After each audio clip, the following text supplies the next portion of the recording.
And as they have become this 5G carrier, it would be wise to do all these things. So, in kind of speaking to T-Mobile as the 5G company, I think that perception is really starting to grow. I kind of alluded to the branding as the 5G company. They're trying to change the brand reputation as, instead of it being like this cheap, affordable, discount bargain carrier, they're not really doing that anymore. They're kind of sort of spinning themselves as a somewhat premium carrier because they offer the 5G network. That's just an example about like how dedicated and how much attention T-Mobile knew it needed. Their brand had such issues for so long. They were known as the cheap carrier. Like, everybody would say the same thing. They'd say stuff like, oh, T-Mobile doesn't work, or they have no signal, or they don't have enough towers. They're not as big as Verizon or as big as AT&T. I can't trust them.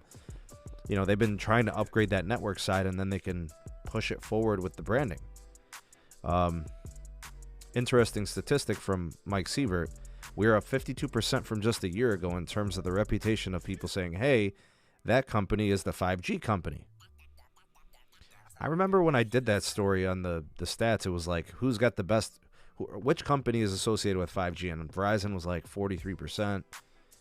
I think T-Mobile is like 19% or something. I would bet that T-Mobile is probably up closer to like 28% now. Something like that, or even up over 30%. And I think it's a testament to their marketing strategy, their relentless approach to really pushing the advertisements, blasting the message. We're the 5G company, 5G ultra capacity, extended range 5G. They consistently send that message, the same message, over and over again until they are blue in the face and until your ears are blue. It's an old classic marketing technique where you just force feed the consumer of the advertisements that they just have no way to avoid it. It's just smack dab in their face. You turn on the TV, ads for T-Mobile, 5G, 5G, 5G. 5G ultra capacity, extended range 5G. We're the 5G carrier. They put up the maps. They put the beams, the pink magenta beams, the laser beams. They show pictures of the tower, people using their phones. And they just keep doing that over and over again. Whether it's true or it's not, makes no difference. The advertisement is just completely bombarding you. You cannot avoid it. It becomes like a stain. It becomes like a tattoo.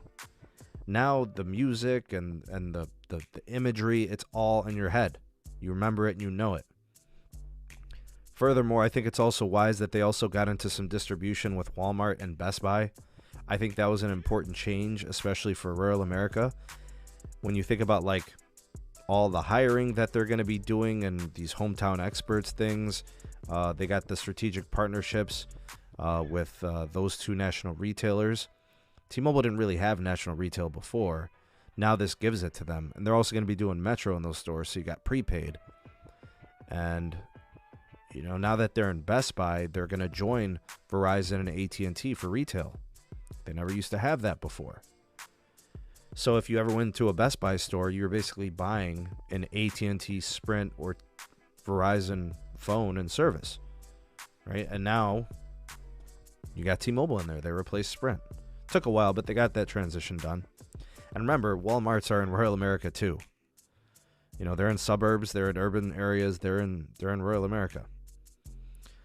Sievert also made a point to bring up T-Mobile's 5G mid-band deployment compared to its rivals.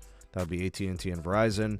So for the mid-band piece, he mentioned that AT&T and Verizon are mostly just kind of waiting and banking on their C-band spectrum and how they're kind of waiting on that and they won't have full access to it for a couple of years. He says that, they're not going to be very fast. He was quoted as saying, we will have 300 million people covered by the end of 2023 with ultra capacity 5G. And that's 400 megabits per second. Transformational speeds and capacities. They're not even going there. There's a reason. It's really hard to do. Do you know that getting from 200 million people to 300 million people is 5 times the landmass you've got to cover? And that's in our funded plan and the capital plans we've already showed you. We're going there, and we're going there right now. So if you are going to listen to Mike Sievert, he's basically saying T-Mobile's going to be the one building out 5G. They're going to build it out bigger than AT&T, and they're going to build it out bigger than Verizon. We'll have to see. I mean, they have to show and prove. They haven't really... I mean, they lost LTE. They were not able to do that in LTE. So I'm not really sure why we should automatically just believe them that they're going to do it in 5G, but we'll see.